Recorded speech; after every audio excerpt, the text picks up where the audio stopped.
اعوذ باللہ من الشیطان الرجیم بسم اللہ الرحمن الرحیم عن ابی ہریرہ رضی اللہ تعالی عنہ قال قال رسول اللہ صلی اللہ علیہ وسلم لکل شیء صنام وان صنام القرآن سورۃ البقرہ رب اشرح لی صدری ویسر لی امری واحلل عقدۃ من لسانی یفقہوا قولی آمین یا رب العالمین۔ سورۃ البقرہ ہمارا سبق چل رہا ہے اور جو میں نے حدیث آپ کے سامنے یہاں پر بیان کی ہے اس کا ترجمہ سامنے رکھ دیتا ہوں، پھر اس کے بعد انشاءاللہ تعالی گرامیٹیکلی اسے ہم دیکھیں گے بورڈ پر۔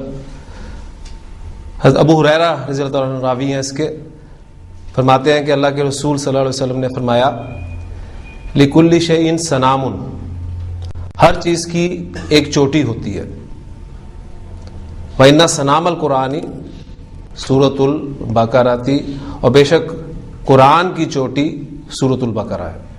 اس حدیث کو گرامیٹیکلی ہم پہلے دیکھتے ہیں اور اس کے بعد انشاءاللہ تعالی سورۃ البقرہ کی اگلی آیت کی طرف ہم چلیں گے۔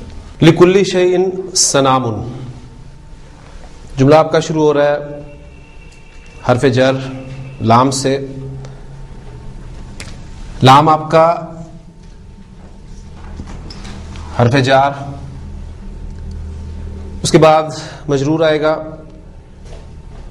لیکن مجرور جو ہے وہ مضاف ہے۔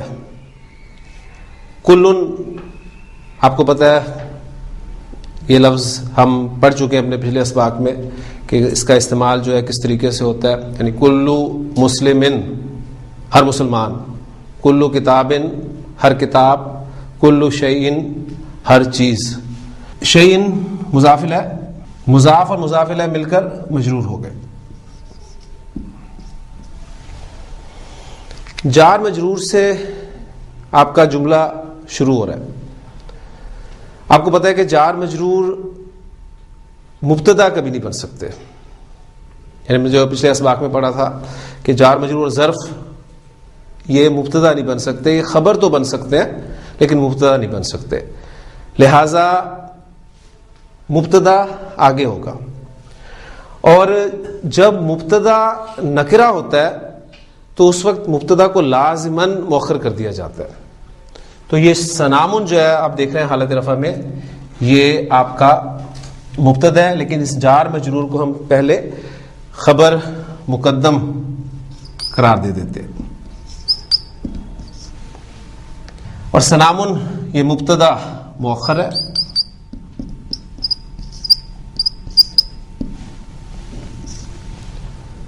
مبتدا مؤخر خبر مقدم سے مل کر کیا بن گیا؟ آپ کا جملہ اسمیہ بن گیا۔ اس سے اگلا جملہ جو ہے وہ اب اس کی طرف آتے ہیں۔ وَإِنَّ صَنَامَ الْقُرْآنِ سُورَةُ الْبَقَرَةِ، اِنَّ حروف مشبہ بالفعل میں سے ایک حرف ہے، اور اِنَّ جب بھی آئے گا اِنَّ کا ایک اسم ہوگا اور اِنَّ کی ایک خبر ہوگی۔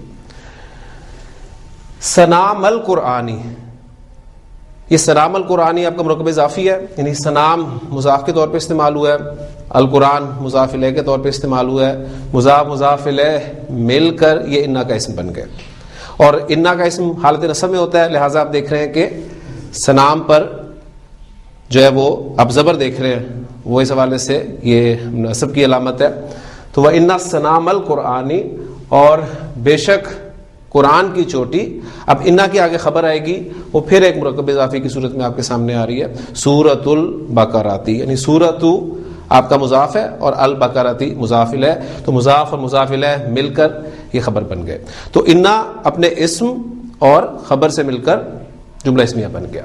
تو یہ دو سادہ سی تراکیب تھیں جو میں نے آپ کے سامنے اس حدیث کے حوالے سے رکھ دی ہیں۔ انشاءاللہ تعالی اسی طرح چھوٹے چھوٹے جملے آپ بار بار کریں گے تو یہ سب چیزیں انشاءاللہ تعالی پکی ہوتی جائیں گی۔ تو جملہ اسمیہ جب بھی آئے گا ذہن میں رکھیے گا تو اس کا مبتدا اور خبر وہ آپ نے طے کرنا ہے، اور اگر اِنَّ سے وہ شروع ہو رہا ہے تو اِنَّ کا اسم اور اِنَّ کی خبر، یہ چند چیزیں جو ہیں آپ انشاءاللہ تعالی جب بار بار کریں گے تو آپ کی پکی ہو جائیں گی۔ اب ہم باقاعدہ آتے ہیں سورۃ البقرہ کی اگلی آیت کی طرف۔ وَالَّذِينَ يُؤْمِنُونَ بِمَا أُنزِلَ إِلَيْكَ وَمَا أُنزِلَ مِن قَبْلِكَ وبالآخرۃ ہم یوقنون. جو مضمون پچھلا چل رہا ہے اس کو بھی ذہن میں تازہ کر لیں. مضمون ہمارا چل رہا ہے الف لام میم ذالک الکتاب لا ریب فیہ ھدی للمتقین، یعنی یہ کتاب لا ریب فیہ ہے اور یہ ہدایت ہے متقین کے لیے. اب وہ متقین کون ہیں؟ ان کی صفات آپ کو اگلی آیات میں مل رہی ہیں. الذین یؤمنون بالغیب ویقیمون الصلاۃ ومما رزقناہم ینفقون. اب اگلی صفت جو آ رہی ہے وہ یہ ہے کہ والذین یؤمنون بما انزل الیک وما انزل من قبلک، اور پھر اگلا جملہ اس کے بعد انشاءاللہ تعالی کریں گے.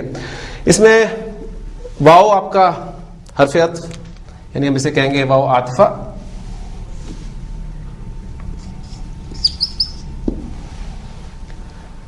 الذین اسم موصول،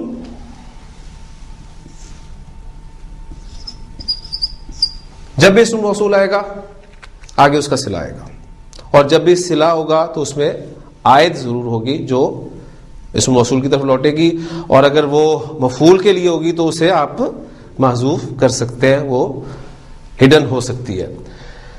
یؤمنون، اس فعل پر پچھلے لیکچر میں بات ہو چکی ہے حمزہ میم نون مادے کے حوالے سے. تو یؤمنون آپ کا فعل اور فاعل. فاعل میں نے ساتھ اس لیے لکھ دیا فوری طور پہ کہ صیغہ نمبر 1 اور 4 نہیں ہے. اب اس میں فاعل کون ہے؟ واو کی ضمیر، واو ضمیر مرفوع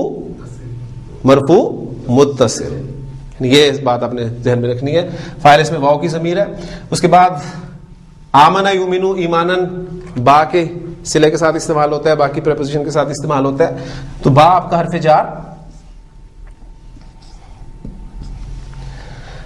ما انزل الیک، ما موصولہ، اب پھر موصول آیا تو آگے صلہ ضرور ہوگا. انزلہ،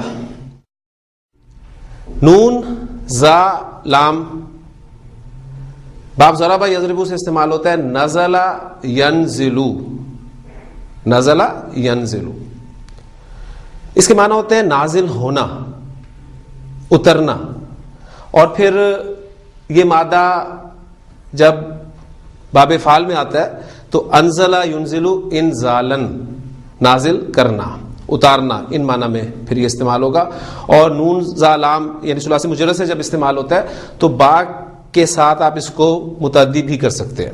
یہ نزلہ بی کے معنی بھی اتارنا کے ہوں گے، یعنی نزلہ ینزلو اترنا یہ آپ کا فعل ہے. آپ اس کو متعدی بنانا چاہتے ہیں تو اس کے دو طریقے آپ کے سامنے آ گئے. ایک تو یا اس کے ساتھ با لگا دیں، باقی پریپوزیشن لگا دیں تو بھی اس کے معنی اتارنا کے ہو جائیں گے، یعنی نزلہ بی، اور اسے باب فعل میں لے جائیں تو بھی یہ متعدی بن جاتا ہے. انزلہ، انزلہ اس نے اتارا، انزلہ اس کو اتارا گیا، اس کو نازل کیا گیا. تو انزلہ آپ کا یہ فعل مجہول ہو گیا. فعل مجہول ہوگا تو نائب الفاعل، قواعد سارے وہی ہیں. اب نائب الفاعل اس کے اندر جو ہوا کی ضمیر ہے وہ اس کا نائب الفاعل ہے، یعنی فعل با نائب الفاعل. الیکا یہ آپ کا جار مجرور، جار مجرور یہ متعلق ہو گئے آپ کے فعل کے، یعنی کس فعل کے متعلق ہے؟ انزلہ فعل کے ذہن میں رکھیے گا. یعنی اسے آپ نے یؤمنون کے ساتھ نہیں جوڑنا بلکہ انزلہ فعل کے متعلق ہو گئے. اب فعل مجہول اپنے نائب الفاعل اور متعلق سے مل کر یہ آپ کا صلہ بن گیا. اس میں عائد کون سی ہے؟ انزلہ کے اندر جو ہوا کی ضمیر ہے وہ اس کا عائد ہے. اب موصول و صلہ مل کر یہ مجرور بننے جا رہا ہے، لیکن آپ دیکھ رہے ہیں کہ آگے واو عاطفہ بھی آ رہا ہے، لہذا ابھی ہم اس موصول و صلہ کو معطوف علیہ بنا دیتے ہیں. واو آپ کا عاطفہ، ما پھر اسی ترتیب سے جو پہلے آپ نے دیکھی ہے اس کے مطابق اسے دیکھ لیں. ما آپ کا موصول، انزلہ اسی طرح فعل، مجہول با فاعل. من آپ کا حرف جار, قبلی کا یہ آپ کا مضاف اور مضاف الیہ, مضاف اور مضاف الیہ مل کر مجرور, اور جار اور مجرور متعلق اس انزلہ کے. اب یہ فعل اپنے نائب الفاعل اور متعلق سے مل کر صلہ بن گیا. ابھی موصول اور صلہ یہ مل کر ہم نے معطوف بنا دیا اس کو. اب معطوف علیہ اور معطوف یہ ہمارے ہو گئے مجرور, اور جار اور مجرور. اب اس جار کو میں ذرا نیچے لے آتا ہوں. یہ متعلق ہو گئے یؤمنون فعل کے. اب یؤمنون فعل, اب یہاں پھر مجھے اس سے تھوڑا سا نیچے لانا پڑے گا. یؤمنون فعل اپنے فاعل اور متعلق سے مل کر جملہ فعلیہ ہو کر صلہ, اور یہ موصول اور صلہ مل کر یہ کیا بن گیا. اب یہ پورا ہم عاطف ہے تو اس کو ہم معطوف کر دیں گے یعنی پچھلے جملے پر. تبھی جب ہم نے صفت المتقین کی بنائی ہے تو یہ بھی اسی کی ایک صفت کے طور پہ آپ کے سامنے آ جائے گا. تو اس جملے کو اب ترجمے کے اعتبار سے اگر دیکھیں, والذین, اور وہ جو یؤمنون ایمان لاتے ہیں, ایمان رکھتے ہیں, کس پر؟ ما انزل الیک, اس پر جو نازل کیا گیا اے نبی صلی اللہ علیہ وسلم آپ کی طرف, اور ما انزل من قبلک, اور جو نازل کیا گیا آپ سے پہلے. اس حصے میں من قبلک کا میں آپ دیکھ رہے ہیں کہ قبل لفظ جو ہے اور اسی طرح بعد کا لفظ جو ہے یہ ظرف ہے اور یہ مضاف ہو کر استعمال ہوتے ہیں. ان کے بارے میں ایک موٹی سی بات جو ہے وہ آپ کے ذہن میں ہونی چاہیے کہ جب ان کا مضاف الیہ مذکور ہوتا ہے تو ان پر اثر جو ہے وہ کسی بھی حرف کا یعنی اعرابی اثر آپ کو نظر آئے گا. اگر ان کا مضاف الیہ مذکور نہ ہو تو پھر یہ پیش کے ساتھ استعمال ہوتے ہیں, یعنی مبنی بر ضمہ, گرامر والے کہتے ہیں کہ اس طریقے سے استعمال ہوتے ہیں. یعنی اگر یہاں پر مضاف الیہ ضمیر کاف یہ موجود نہ ہوتی تو آپ یہ کہتے ہیں من قبلو, وما انزل من قبلو. اب چونکہ مضاف الیہ مذکور ہے لہٰذا من کا اثر آپ دیکھ رہے ہیں کہ قبل پر وہ اس کی جر جو ہے وہ بتا رہی ہے کہ یہاں پر وہ موجود ہے. اس کے بعد اس آیت کا جو دوسرا حصہ ہے وبالآخرۃ ہم یوقنون, اس کو دیکھتے ہیں. وبالآخرۃ ہم یوقنون, اس جملے میں تقدیم و تاخیر ہوئی ہے الفاظ کی. اس حوالے سے میں ایک نارمل ترتیب کے ساتھ اس جملے کو آپ کے سامنے رکھوں گا. پہلے اس جملے میں الفاظ استعمال ہونے والے الفاظ جو ہیں ان کو دیکھ لیں.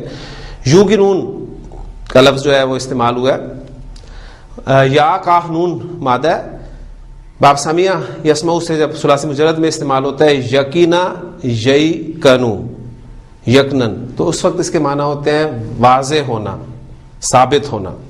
اور پھر جب یہ باب فعال میں آتا ہے تو ایقنا یقینو, پچھلے ہم لیکچرز میں ہم نے اس کو تفصیل سے پڑھا تھا کہ یہ جو لفظ آپ کے سامنے بنتا ہے یقینو, اس کو بس صرف سمجھ لیں.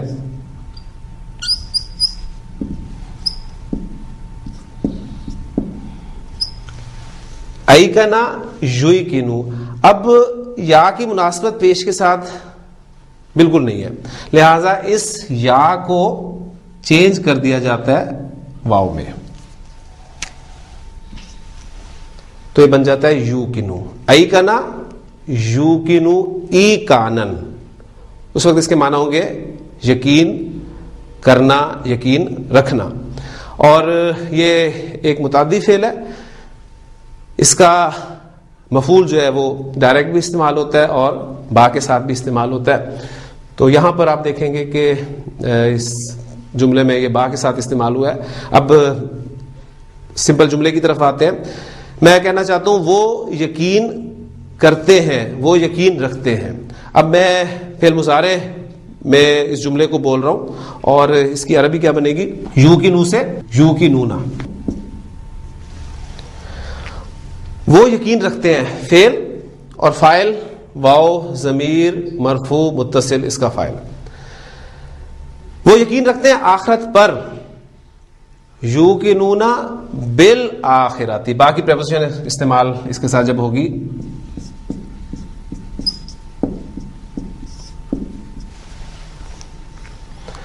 اب اس کا انالیسس بھی ساتھ ساتھ کرتے رہے. یہ یوقنون آپ کا فعل با فاعل، باب کا حرف جار اور مجرور، یہ ہو گیا متعلق، یا ہم اسے اگر اس کا مفعول قرار دیں تو محلن ہم اسے منصوب کہیں گے. تو فعل اپنے فاعل اور متعلق سے مل کر جملہ فعلیہ بن گیا آپ کا. ترجمہ کیا ہوگا؟ وہ یقین رکھتے ہیں آخرت پر. اب جملہ فعلیہ کو ہم اسمیہ میں کنورٹ کرنا چاہتے ہیں تو ہم کیا کرتے ہیں؟ فاعل کو اٹھاتے ہیں اور شروع میں لے جاتے ہیں. اب فاعل کون ہے؟ واو ضمیر مرفوع متصل. اب اسے میں اگر لے کے جاؤں شروع میں تو یہ متصل ہے، تو اس کی جگہ پر اب مجھے منفصل لانی پڑے گی ضمیر. وہ کون سی ہوگی؟ وہ ہم کی ضمیر ہوگی.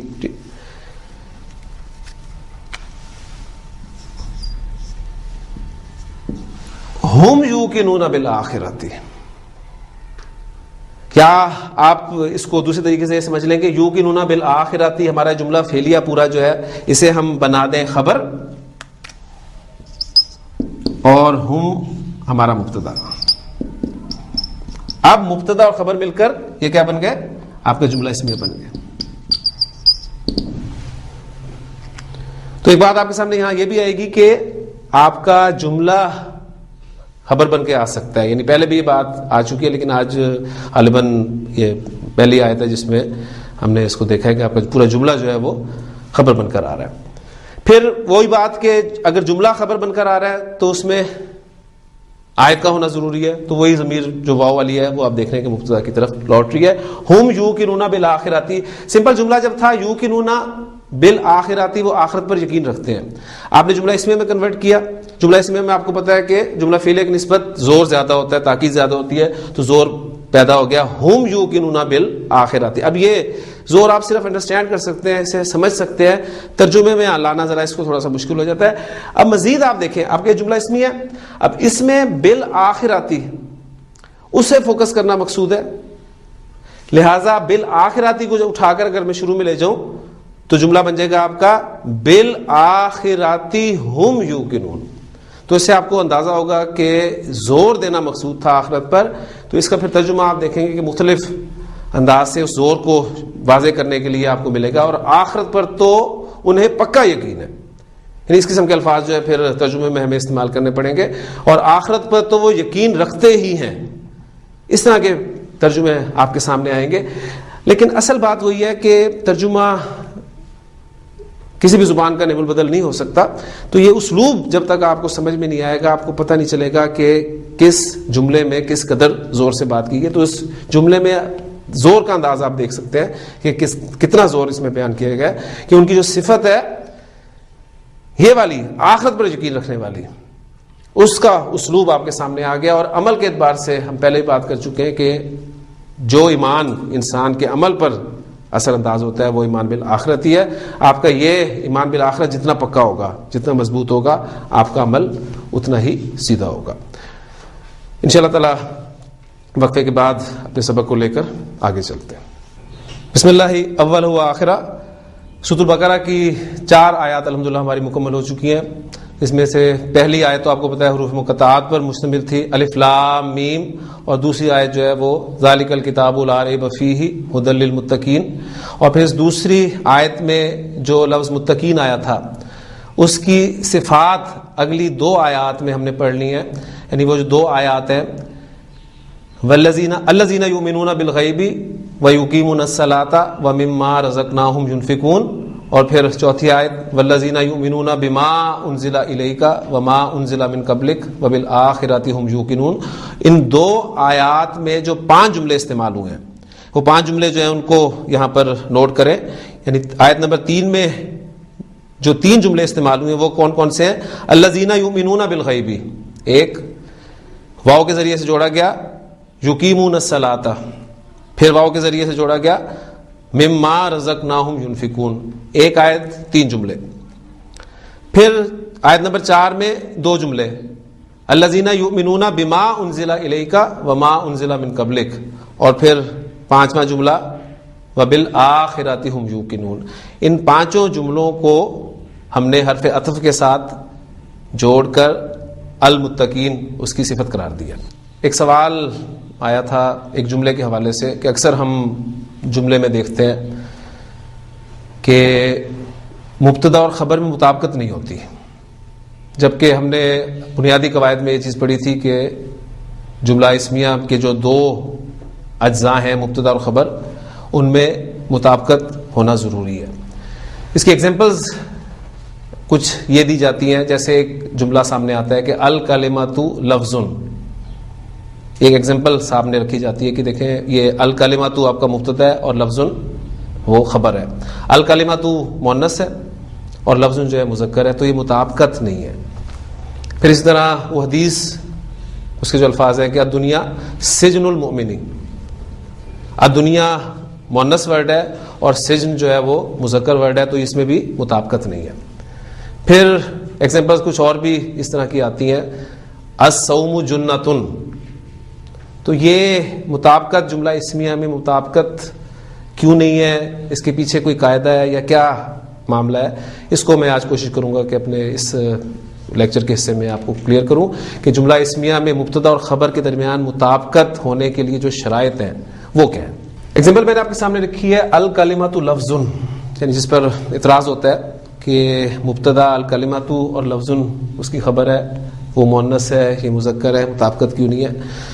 تو بہت سادہ سی بات ہے، ہمیشہ یاد رکھیے گا کہ مبتدا اور خبر میں مطابقت کے لیے جو لازمی شرط ہے وہ شرط یہ ہے کہ خبر مشتق کا صیغہ ہونا چاہیے.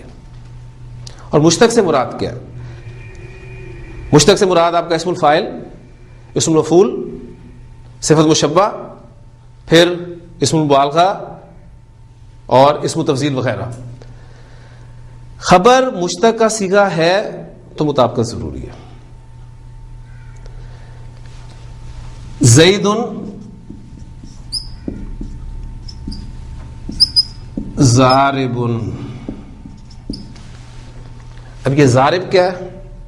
یہ آپ کا اسم الفاعل ہے، مشتق کا صیغہ ہے، لہذا مطابقت ضروری ہے. تو شرط جو ایک لازمی شرط ہے وہ یہ ہے کہ خبر مشتق کا صیغہ ہونا چاہیے تو مطابقت ضروری ہے. اگر خبر مشتق کا صیغہ نہیں ہے تو پھر مطابقت ضروری نہیں ہے. اب یہ لفظ جو ہے یہ مشتق کا صیغہ نہیں ہے، لہذا مطابقت ضروری نہیں ہے. اب یہ بنیادی چیز ہے. اس کے بعد اس میں مزید کچھ ٹیکنیکل چیزیں ہیں، وہ میں آپ کے ساتھ یہاں پر شیئر کرتا ہوں. انشاءاللہ تعالیٰ آپ دیکھیں گے کہ گرامر کا ایک بہت بڑی گتھی انشاءاللہ ہم آج سلجھائیں گے. ایگزامپل میں لکھ رہا ہوں المرأۃ حامل. مبتدا آپ کا المرأۃ مؤنث ہے اور حامل یہ خبر ہے. صیغہ مشتق ہے. کوئی کہتا ہے کہ جی جملہ درست ہے یا غلط ہے، کیا جواب ہوگا آپ کا؟ ہم نے کہا تھا ابھی جو شرط پڑھی ہے وہ کیا تھی کہ مطابقت کے لیے ضروری ہے کہ خبر مشتق کا صیغہ ہونا چاہیے. تو یہ مشتق کا صیغہ ہے، لیکن آپ دیکھ رہے ہیں کہ پھر بھی مطابقت نہیں ہے. رزلٹ کیا نکلا؟ یہ جملہ غلط ہے یا صحیح؟ یہ جملہ پھر بھی صحیح ہے. اب یہ جملہ صحیح کیسے ہو گیا؟ جب ہم نے شرط رکھی ہے کہ مشتق کا صیغہ ہو تو مطابقت ہونی چاہیے، یعنی جملہ صحیح کیا ہونا چاہیے ہمارے اعتبار سے؟ المرأۃ حاملۃ. ٹھیک، تو نوٹ کر لیجئے کہ اگر وہ مشتق کا صیغہ ایک ایسا وصف ہے جو مؤنث کے لیے خاص ہے تو اس وقت پھر مبتدا اور خبر میں مطابقت ضروری نہیں. یعنی ایک ایک سٹیپ انشاءاللہ ہم آگے آئیں گے. یعنی اب یہ حامل آپ اسے پریگننٹ کے معنی میں لیتے ہیں تو یہ کس کی صفت ہے؟ ایک مؤنث کی صفت ہے. لہٰذا اب کوئی شک شبے کی گنجائش نہیں ہے، لہٰذا حاملن کہنا صحیح ہے یہاں پر. المرأۃ حاملن، آپ جملے کو غلط قرار نہیں دے سکتے. ہاں اگر آپ حاملاتن کہنا چاہتے ہیں تو کہہ سکتے ہیں، لیکن جملہ گرامر کے اعتبار سے غلط نہیں ہوگا. اسی طرح آپ دیکھیں گے المرأۃ حائضن، المرأۃ طالقن، عورت طلاق والی ہے. اب طلاق والی عورت ہی ہوتی ہے، ظاہر بات ہے مرد تو نہیں ہوتا، لہٰذا جو وصف مؤنث کے ساتھ مخصوص ہے تو اس وقت بھی مبتدا اور خبر میں مطابقت ضروری نہیں ہے. 4 جملے میں نے آپ کے سامنے لکھے ہیں، جملے پر ذرا غور کریں. پہلا جملہ ہے المرأۃ جریح، عورت زخمی ہے. المرأۃ صبور، عورت صبر کرنے والی ہے، بہت صبر کرنے والی ہے. المرأۃ ضراب، عورت بہت مارنے والی ہے، یعنی مبالغے کا یہ صیغہ آپ کے سامنے آیا. المرأۃ اکبر من الرجل، عورت آدمی سے بڑی ہے. ان جملوں میں آپ غور کریں کہ مبتدا اور خبر میں مطابقت ہے، آپ کا جواب ہوگا مطابقت نہیں ہے. حالانکہ جریحن نوٹ کریں مشتق کا صیغہ ہے، صفت مشبہ فعیل کے وزن پر. صبور فعول آپ کا مشتق کا صیغہ ہے. ضراب اسم مبالغہ مشتق کا صیغہ ہے. اکبر آپ کا اس میں تفضیل کا صیغہ ہے. سب چیزیں ہیں لیکن پھر بھی مطابقت نہیں ہے. اب یہاں کیا مسئلہ ہے؟ یعنی وہ تو ایک چلے حامل حائض عاقر وہ بس تھے کچھ ایسے جو عورت کے ساتھ مخصوص تھے، یہ تو عورت کے ساتھ مخصوص نہیں ہے، تو اس میں مطابقت کیوں نہیں ہے؟ یہاں پر پوائنٹ جو ہے وہ سمجھنے والا ہے. رزلٹ ان چاروں ایگزامپلس کا ایک نکلتا ہے ایک شرط کی صورت میں، وہ یہ کہ وہ مشتق کا صیغہ ایسا صیغہ نہ ہو جو مذکر اور مؤنث دونوں کے لیے یکساں طور پر استعمال ہوتے ہیں. یہ رزلٹ کیا نکالا ہم نے؟ تیسری شرط خبر اور مبتدا مطابقت کے لیے کہ وہ مشتق کا صیغہ ایسا صیغہ نہ ہو جو مذکر اور مؤنث دونوں کے لیے یکساں طور پر استعمال ہوتے ہیں. اور مذکر اور مؤنث کے لیے یکساں طور پر استعمال ہونے والے صیغے 4 قسم کے ہیں، جو میں نے آپ کے سامنے یہاں پر 4 ایگزامپلز میں بیان کر دی ہیں. نمبر 1 جریحن کس وزن پہ ہے؟ فعیلن. فعیلن کا وزن آپ فاعل کے معنی میں بھی استعمال کرتے ہیں اور مفعول کے معنی میں بھی استعمال کرتے ہیں. بہت اہم بات ہے، اس کو نوٹ کیجئے گا. فعیلن کا وزن آپ فاعل کے معنی میں بھی استعمال کرتے ہیں اور مفعول کے معنی میں بھی استعمال کرتے ہیں. فاعل کے معنی میں مثلا میں کہتا ہوں رحیمن، کیا ترجمہ کرتے ہیں آپ؟ رحم کرنے والا. رجیمن کیا ترجمہ کرتے ہیں؟ رجم کیا ہوا. مفعول کے معنی میں آپ نے اس کو استعمال کر دیا. تو فعیل کا وزن جو ہے وہ آپ کا فاعل کے معنی میں بھی استعمال ہوتا ہے اور مفعول کے معنی میں بھی استعمال ہوتا ہے. تو اگر فعیل کا وزن مفعول کے معنی میں استعمال ہوا ہے تو پھر مذکر اور مؤنث کے لیے الگ الگ صیغہ استعمال کرنے کی ضرورت نہیں ہے. الرجل جریح، المرأۃ جریح. یعنی فعیل کا وزن اگر مفعول کے معنی میں استعمال ہوگا تو پھر مذکر اور مؤنث دونوں کے لیے فرق کرنے کی ضرورت نہیں ہے. صبورن وزن کون سا ہے؟ فعولن. فعولن. اب یہ فعولن کا وزن جو ہے یہ بھی فاعل کے معنی میں استعمال ہوتا ہے اور مفعول کے معنی میں استعمال ہوتا ہے. بطولن دنیا سے الگ تھلگ کٹ کر رہنے والا یا والی. رسولن کیا ترجمہ کرتے ہیں؟ بھیجا ہوا. تو فعولن کا وزن بھی فاعل کے معنی میں استعمال ہوتا ہے اور مفعول کے معنی میں استعمال ہوتا ہے. جب فعولن کا وزن فاعل کے معنی میں استعمال ہو، یہ اس کا عکس ہے، پچھلی والے ایگزامپل کا عکس ہے. جب فعولن کا وزن فاعل کے معنی میں استعمال ہوگا تو بھی مذکر اور مؤنث کے لیے فرق کرنے کی ضرورت نہیں ہے. آپ کہہ سکتے ہیں الرجل صبور، المرأۃ صبور. تیسری ایگزامپل ضراب. یہ میں نے آپ کو بتایا کہ اسم مبالغہ ہے، اور اسم مبالغہ میں جو اس کے وزن آپ کے سامنے آتے ہیں اس میں آپ دیکھیں گے کہ کچھ صیغے ایسے ہوتے ہیں جس میں گول تا کا بھی اضافہ ہوا ہوتا ہے، جیسے علامتن. اب علامتن یہ گول تا جو ہے یہ مؤنث کی تا نہیں ہے، یہ مبالغے کی تا ہے. اس لیے آپ کہہ سکتے ہیں کہ الرجل علامتن، المرأۃ علامتن، جسے اردو میں ہم کہتے ہیں کہ فلاں جو ہے وہ بڑی علامہ ہے. تو مبالغے کا صیغہ جو ہے یہ بھی مذکر اور مؤنث دونوں کے لیے آپ استعمال کر سکتے ہیں. چوتھی ایگزامپل جو آپ کے سامنے ہے یہ المرأۃ اکبر من الرجل. اکبر آپ کو پتا ہے مذکر کا لفظ ہے، اور اس کی مؤنث ہم پڑھ چکے ہیں کبرا، لیکن میں نے یہاں پر کبرا کا لفظ استعمال نہیں کیا، بلکہ جملے میں نے کہا المرأۃ اکبر من الرجل. اسم تفضیل کے استعمال کے 3 طریقے ہیں. آپ نوٹس میں دیکھیں گے تو انشاءاللہ تعالی جو آخری ہمارے ٹاپکس ہیں اس میں مشتقات کے ٹاپک میں تفصیل سے میں نے اسم تفضیل کو جو بیان کیا، وہ تینوں طریقے وہاں پر آپ جا کر دیکھ سکتے ہیں. اس میں سے ایک طریقہ یہاں پر استعمال ہوا ہے اسم تفضیل جب من کے ساتھ استعمال ہوتا ہے. اسم تفضیل جب من کے ساتھ استعمال ہوگا تو اس وقت وہ ہمیشہ واحد مذکر استعمال ہوگا، یعنی یہ ایک قاعدہ ہے. اس وقت لازماً واحد مذکر استعمال ہوگا. لہذا یہ جملہ درست ہے، المرأۃ اکبر من الرجل.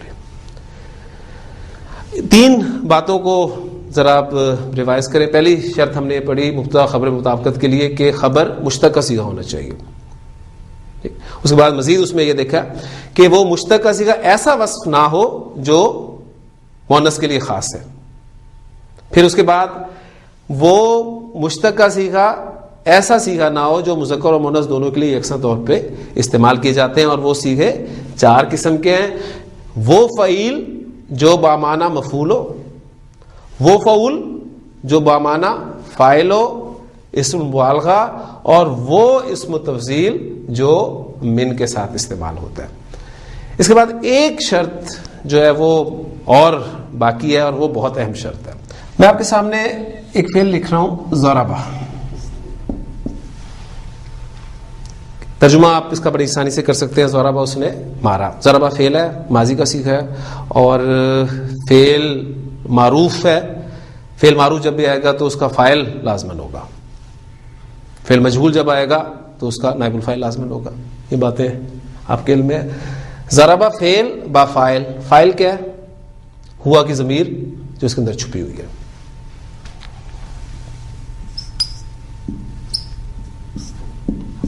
ضربہ اس کو میں نے مجہول کر دیا. فعل مجہول آیا تو نائب الفاعل لازمی ہے. اب نائب الفاعل کہاں ہے؟ ہوا کی ضمیر جو اس کے اندر چھپی ہوئی ہے وہ اس کا نائب الفاعل ہے. میں کہتا ہوں ضربہ زیدن.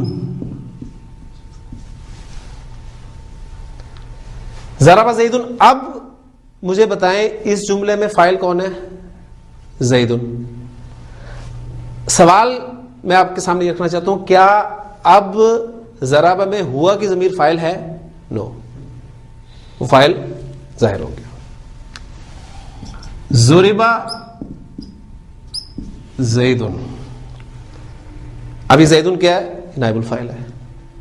پھر وہی سوال، کیونکہ بہت اہم پوائنٹ ہے اس لیے بار بار دہرا رہا ہوں کہ ضربہ زیدن میں اب آپ یہ کہہ سکتے ہیں کہ ضربہ کے اندر ہوا کی ضمیر نائب الفاعل ہے؟ نو. اب آتے ہیں پوائنٹ کی طرف. دیکھیں آپ کا مشتقات میں سے میں صرف ایک ایگزامپل اسم الفاعل کی آپ کے سامنے رکھ رہا ہوں، باقی انشاءاللہ تعالی آپ دوسری بکس میں تفصیل سے دیکھ سکتے ہیں اس ٹاپک کو. ضاربون کا لفظ جو ہے یہ اسم الفاعل ہے. اسم الفاعل فعل کی طرح، فعل معروف کی طرح کام کرتا ہے. فعل معروف کی طرح کام کرنے کا کیا مطلب ہے؟ مطلب یہ ہے کہ جس طرح فعل معروف کو فاعل چاہیے ہوتا ہے، اور اگر وہ متعدی ہے تو اسے مفعول چاہیے ہوتا ہے، اسی طرح اگر کوئی آپ کا سیگا اسم الفاعل کا سیگا ہے تو اسے بھی فاعل چاہیے، اس کا بھی فاعل ہوتا ہے، اور اگر وہ متعدی فعل سے بنا ہے تو اس کا بھی مفعول ہوتا ہے۔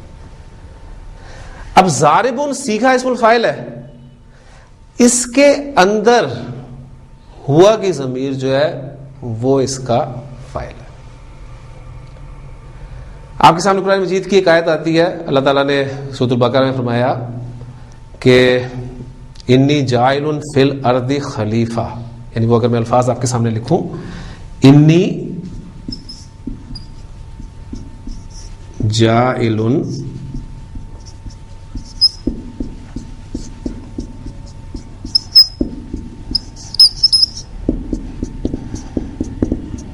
فی الارض خلیفتن۔ اب سوال آپ کے ذہن میں پیدا ہوتا ہے، باقی جملے پہ میں بات نہیں کر رہا، صرف اس لفظ پر ہے خلیفتن۔ خلیفتن کی نسب کیوں استعمال ہوئی ہے؟ یہ نسب میں کیوں آیا؟ اسے نسب کس نے دی؟ تو جائلن آپ کا اسم الفاعل ہے، یہ اس کا مفعول ہے۔ اس طرح بہت ساری ایگزامپلس آپ کو ملیں گے۔ انی خالقن بشرن، بشرن کی نسب اسم الفاعل کی وجہ سے۔ تو اسم الفاعل آپ کا فعل معروف کی طرح کام کرتا ہے۔ اس طرح اسم المفعول جو ہے وہ آپ کا فعل مجہول کی طرح کام کرے گا۔ اسی طرح صفت مشبہ کے لیے بھی فاعل آتا ہے، اس طرح اسم تفضیل کے لیے بھی فاعل آ سکتا ہے۔ تو یہ ساری چیزیں زیادہ ہمیں واسطہ جو رہے گا وہ اسم الفاعل سے رہے گا، لہذا اسی میں ٹاپک بنا کر جو ہے وہ آپ کے سامنے یہاں پر رکھ رہا ہوں۔ تو ضاربن یہ سیغہ اسم الفاعل ہے، اس کے اندر جو ہوا کی ضمیر ہے وہ اس کا فاعل ہے، نوٹ کریں۔ اچھا یہاں پر ایک پوائنٹ اور نوٹ کر لیں کہ اسم الفاعل اگر تھرڈ پرسن غائب کی خبر بن کر آ رہا ہے تو ہوا کی ضمیر ہم فاعل مانیں گے، اگر وہ سیکنڈ پرسن کی خبر بن کر آ رہا ہے تو پھر اس کے اندر ہم انتا کی ضمیر محذوف مانیں گے، اور اگر یہ فرسٹ پرسن کے لیے خبر بن کر آ رہا ہے تو ہم انا کی ضمیر اس کے اندر ہڈن معذوف مانیں گے۔ یہ ایک پوائنٹ۔ ضاربن رزلٹ ہمارے سامنے یہ آیا کہ اس کے اندر ہوا کی ضمیر اس کا فاعل ہے۔ میں کہتا ہوں ضاربن ابوہ۔ اب یہ ابوہ آپ کو مرکب اضافی ابو مضاف، ہا ضمیر آپ کی مضافل ہے، اب یہ ابوہ رفع میں کیوں ہے؟ اب وہ جو فاعل ظاہر ہو گیا۔ اب آپ مجھے یہ بتا سکتے ہیں کہ ضاربن کے اندر ہوا کی ضمیر فاعل ہے؟ نو۔ جب سیغہ یعنی آپ کا جو مشتقہ سیغہ ہے اس میں کوئی ضمیر موجود نہیں ہے تو اب مبتدا کے ساتھ اس کی مطابقت بھی ضروری نہیں ہے۔ یعنی میں جملہ لکھتا ہوں تو بات کلیئر ہو جائے گی۔ دیکھیں میں نے کہا زیدن ضاربن، آپ کے سامنے ترکیب اس کی جاتی ہے، زیدن آپ کا مبتدا، ضاربن سیغہ اسم الفاعل، اور ہوا کی ضمیر جو ہے اس کا فاعل ہے۔ اب یہ سیغہ اسم الفاعل اپنے فاعل سے مل کر شبو جملہ ہو کر یہ پھر خبر بنتا ہے، یہ پھر تفصیل سے جو ہے ترکیب کرتے ہیں، ہم اس ڈیٹیل میں نہیں جا رہے، سمپل ہم پوائنٹ یہ رکھ رہے ہیں کہ ضاربن کے اندر جو ہوا کی ضمیر ہے وہ اس کا فاعل ہے جو زید کی طرف لوٹ رہا ہے۔ میں کہتا ہوں زیدن ضاربن ابوہ۔ اب ضاربن کے اندر ضمیر موجود نہیں ہے، ابوہ اس ضاربن کے لیے فاعل بن کر آیا، لہذا اب اس صورت میں یہاں تو مطابقت پھر بھی ہے، یہاں تو مطابقت پھر بھی ہے، لیکن اس صورت میں اب مطابقت ضروری نہیں ہے، لہذا اب میں آپ کے سامنے جو جملہ لکھ رہا ہوں آپ نے مجھے بتانا ہے کہ وہ جملہ گرامر کے اعتبار سے یا اس رول کے مطابق صحیح ہے یا غلط ہے۔ زیدن ضاربتن امہ، جملہ صحیح ہے یا غلط ہے؟ یعنی اگر نارملی آپ دیکھیں گے تو آپ کہیں گے جی یہ زیدن مذکر ہے ضاربتن مؤنث۔ اب اصل میں دیکھیں نا، جس طرح فعل کے لیے ہم مذکر، فاعل کے لیے ہم فعل بھی مذکر لاتے ہیں، میں کہتا ہوں ضرب زیدن، اور اگر میں نے زینب فائل لانا ہو تو میں کہوں گا ضربت زینب. بالکل اسی طرح ضارب ابوہ ضاربۃ امہ. اب ضاربۃ امہ، اب ضاربۃ میں ہیا فائل نہیں ہے، ضمیر موجود نہیں ہے، لہذا اس صورت میں بھی اب مبتدا اور خبر کے درمیان مطابقت لازمی نہیں ہے. تو چوتھا پوائنٹ ہمارے سامنے کیا آیا کہ اس مشتق کے صیغے میں ایسی ضمیر ضرور ہونی چاہیے جو مبتدا کی طرف لوٹے. اگر ضمیر نہیں ہے تو مطابقت بھی ضروری نہیں ہے. یہ بہت مطلب ٹیکنیکل سی باتیں ہیں، لیکن چونکہ الحمدللہ یہ چیزیں ریکارڈ ہو رہی ہیں،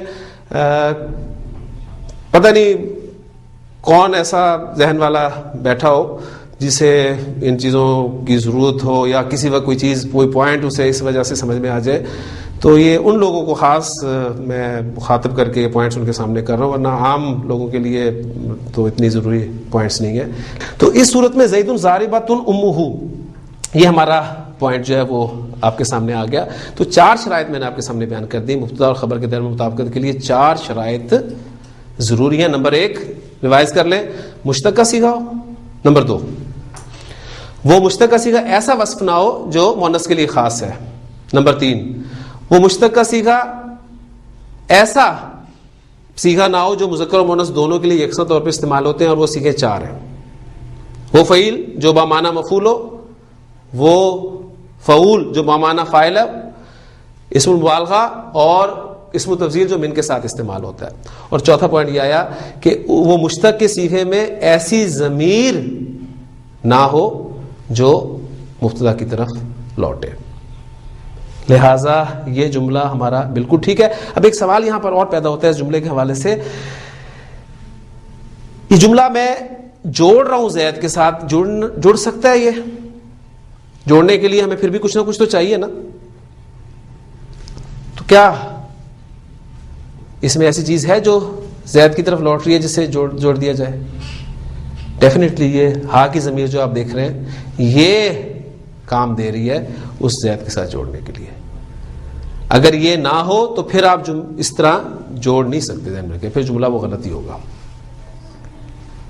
کیونکہ ہم نے اس کو شبہ جملہ بنایا ہے. شبہ جملہ بنایا یعنی صیغہ اسم الفاعل آپ کا اور امہ مضاف مضاف الیہ مل کر اس کا فاعل، یعنی صیغہ اسم الفاعل اپنے فاعل سے مل کر شبہ جملہ ہو کر خبر زید کے لیے. اب شبہ جملہ میں بھی ظاہر بات ہے عائد ہونی چاہیے. اب وہ عائد کیا ہے؟ وہ یہ ہا کی ضمیر ہے جو زید کی طرف لوٹ رہی ہے. اگر وہ ضمیر نہیں ہوگی تو پھر وہ جملہ آپ کا صحیح نہیں ہوگا. اب قرآن کے حوالے سے جو پوائنٹ ہے وہ میں آپ کے سامنے یہاں پر ایک کلیئر کرنا چاہتا ہوں. انشاءاللہ تعالیٰ وہ ایگزامپل آپ کے سامنے آئے گی، کیونکہ پوائنٹ یہ والا آپ سمجھ چکے ہیں، اسی پر وہ بیس کرتا ہے. ایگزامپل میں آپ کے سامنے رکھ رہا ہوں، بات ایگزامپل سے ہی کلیئر ہوگی. میں کہتا ہوں جاءنی رجل،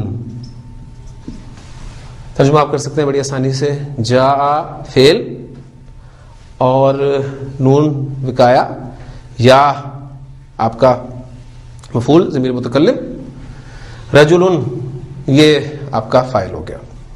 فعل اپنے فاعل اور مفعول سے مل کر آپ کا جملہ فعلیہ ہو گیا. جاءنی رجل، ترجمہ کیا کریں گے؟ میرے پاس ایک آدمی آیا میرے پاس ایک آدمی. جاءنی رجل عالم. اب یہ عالم کیا ہے؟ یہ صفت ہے رجل کی. میرے پاس ایک ایسا آدمی آیا جو عالم ہے، یعنی میرے پاس ایک عالم آدمی آیا.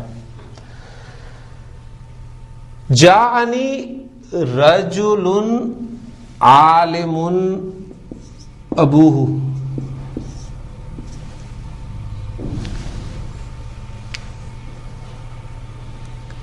یہ ابوہ کیا ہے؟ جاءنی رجل عالم ابوہ. اس پچھلے جملے کو سامنے رہیں، جاءنی رجل عالم، میرے پاس ایک عالم آدمی آیا. جاءنی رجل عالم ابوہ، میرے پاس وہ آدمی آیا یا ایسا آدمی آیا جس کا باپ عالم ہے. تو ان دونوں جملوں کو ذرا سامنے رکھیں. پہلے جملے میں عالم صفت کس کی ہے؟ رجل کی. اور اس جملے میں عالم صفت کس کی ہے؟ ابوہ کی. کلیئر ہوگی بات؟ اچھا، اب صفت موصوف کے تابع ہوتی ہے چار اعتبارات سے، یعنی وہ چاروں پہلو جو ہے وہ اعراب ہے، آپ کی جنس ہے، عدد ہے اور وسعت ہے، چاروں اعتبارات سے اپنے موصوف کو فالو کرتی ہے. اب میں ایگزامپل ذرا دوبارہ لکھتا ہوں تاکہ وہ بات کلیئر ہو جائے. پہلی ایگزامپل میں جو صفت استعمال ہوئی ہے یا جو نعت استعمال ہوئی ہے، گرامر والے کہتے ہیں یہ نعت حقیقی ہے.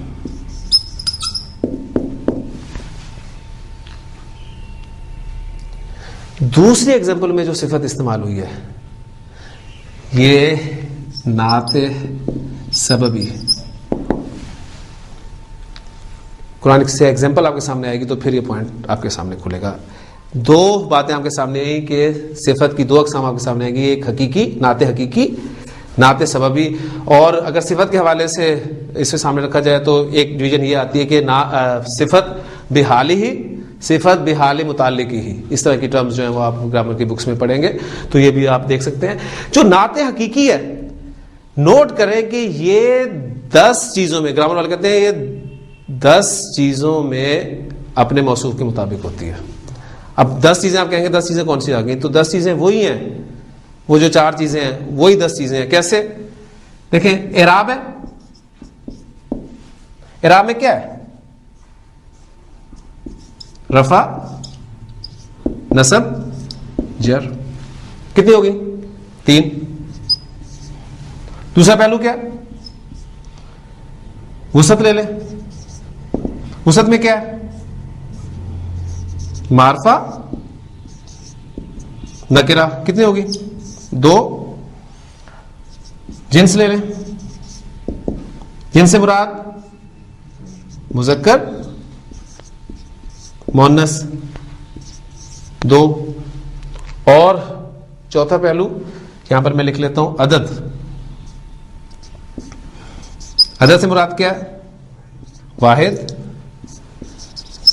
مثنی، جمع. کتنی ہوگی؟ 3. کاؤنٹ کریں، 3 2 5 اور 3 2 5 5 5 10. تو گرامر میں کہتے ہیں جو نعت حقیقی ہے وہ 10 چیزوں میں موصوف کے مطابق ہوتی ہے. نعت سببی جو ہے یہ 5 چیزوں میں موصوف کے مطابق ہوتی ہے. یعنی اس دیکھیں نا، اس ایگزامپل میں یہ عالم لفظی طور پہ تو رجل کی صفت ہے لیکن معنوی طور پہ رجل کی صفت نہیں ہے. معنی کے اعتبار سے یہ ابوہ کی صفت آ رہی ہے. اس صورت میں یہ 5 چیزوں میں اپنے موصوف کے مطابق ہوگی. اپنے موصوف جو لفظی موصوف ہے اس کے مطابق ہوگی. 5 چیزیں کون سی ہیں؟ اس میں وہ اعراب اور وسعت. نہ تو جنس میں ضروری ہے نہ عدد میں ضروری ہے. ایگزامپل قرآن مجید سے رکھ کر تو بات کو ختم کرتا ہوں. دونوں جملوں میں فرق صرف معرفہ نکرے کا فرق ہے. جاء الرجل العالم ابوہ.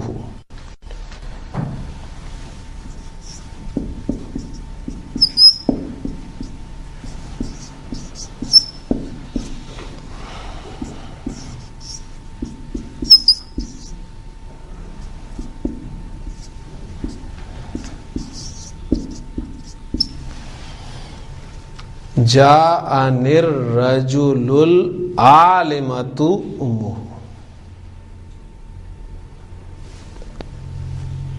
نعت سببی الرجل کی، لیکن جنس میں مطابقت ضروری نہیں ہے. کلیئر ہو گیا پوائنٹ؟ اسی پوائنٹ کو سامنے رکھ کر جو ہے قرآن مجید کی آیت دیکھیں. سورہ نساء کی آیت ہے جس میں الفاظ ہیں ربنا اخرجنا من هذه القرية الظالم اهلها. لکھ دیتا ہوں سامنے تو بات کلیئر ہو جائے گی. پوری آیت کا انالیسز میں نہیں کرواؤں گا، تیزی سے بس اس کو پڑھ لیں. ربنا، اے میرے رب، اے ہمارے رب. بلکہ اخرج، اخرج یخرج اخراجن اس سے فعل امر ہے. اخرج تو نکال، نہ ہمیں، من هذه القرية اس بستی سے.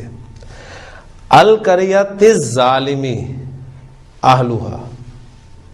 اب یہ الظالمی یہ صفت ہے، نعت ہے کس کی؟ القریتی کی، لیکن حقیقی نہیں ہے، سببی ہے.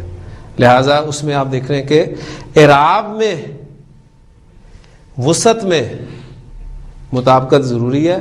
5 چیزوں میں جیسے ہم نے کہا کہ مطابقت ضروری ہوتی ہے، باقی جو 2 چیزیں جنس اور عدد کے اعتبار سے وہ 5 چیزیں بنتی ہیں، اس میں مطابقت ضروری نہیں ہے. لہذا الظالم اہلھا، جس کے رہنے والے ظالم ہیں. ربنا اخرجنا من هذه القرية الظالم اہلھا، اے ہمارے رب ہمیں نکال اس بستی میں سے جس کے رہنے والے ظالم ہیں. تو یہ ایگزامپل بھی آپ کے سامنے جو ہے قرآن مجید میں آتی ہے. تو یہ ایک چھوٹا سا پوائنٹ، 5 پوائنٹ آپ کے سامنے آ گیا. پوائنٹ کیا ہے کہ نعت یا صفت، اس کی 2 اقسام آپ کے سامنے آئی ہیں، ایک نعت حقیقی اور دوسری نعت سببی. نعت حقیقی جو ہے وہ 10 چیزوں میں موصوف کے مطابق استعمال ہوگی، اور نعت سببی جو ہے وہ 5 چیزوں میں موصوف کے مطابق استعمال ہوگی. اور 10 اور 5 سے مراد جو ہے وہ تفصیل میں نے آپ کے سامنے رکھ دی ہے. تو کوئی نئی چیزیں اس میں نہیں ہیں، سمپل وہی جو 4 پہلو ہیں اس کی ڈیٹیلڈ آپ کہہ لیں کہ انفارمیشن جو ہے وہ 10 میں آ جاتی ہے، ورنہ سمپلی وہ چیزیں ہی ہیں. تو الحمدللہ ہمارا یہ ایک ٹاپک بھی کلیئر ہو گیا. بعض اوقات جملہ وہ بھی صفت بن کر آ جاتا ہے، شبہ جملہ بھی صفت بن کر آ جاتا ہے. اس پہ انشاءاللہ تعالیٰ سورۃ البقرہ کی جو اگلی آیت ہے اس میں آپ کے سامنے بات ہوگی. اس میں چونکہ وہ پوائنٹ آپ کے سامنے آئے گا، وہیں وہ پوائنٹ میں آپ کے سامنے رکھ دوں گا انشاءاللہ تعالیٰ. تو ہمارا آج کا سبق جو یہیں پر ختم ہوتا ہے. سبحانک اللہم و بحمدک، اشہد ان لا الہ الا انت، استغفرک و اتوب الیک.